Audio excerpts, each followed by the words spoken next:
Okay, action-adventure game set in 1986 California. Hopefully the nostalgia isn't laid on too thick.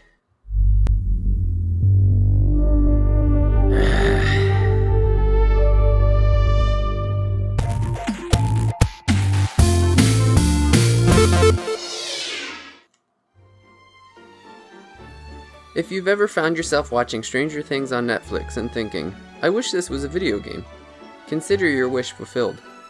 Crossing Souls, developed by a Spain-based indie studio, essentially crams as much 80s pop culture as possible into an action-adventure game for the Switch. Usually, too much nostalgia isn't necessarily a bad thing, but when all facets of the game are from a previous work, it just becomes too much to swallow. Originality isn't a concept that is going to come up often when discussing either the plot or the characters. The story is clearly lifted from the movie Stand By Me. An eclectic group of friends set out one morning to visit the local forest with the intent of seeing a mysterious discovery by one of the friends. As per usual, you have the kid that could be popular but instead chooses to hang out with his less popular friends, his little brother, the nerdy smart kid, the courageous poor girl who wants to prove that she's strong, and finally the overweight African American modeled after Fat Albert. You only need one guess to figure out what the mystery discovery is.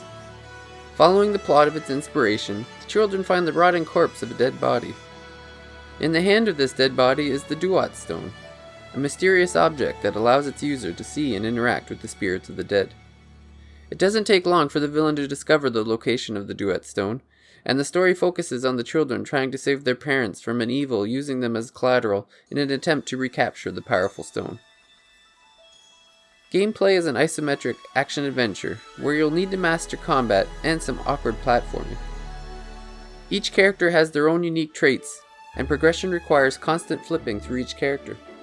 The could-be popular kid is the only one that can climb and swings a baseball bat as his attack. The nerdy kid can levitate while using rocket shoes and has a laser gun as an attack. The poor trailer park girl utilizes a whip for both attacking and launching herself across platforms. The imitation Fat Albert can move objects and use his fists as weapons.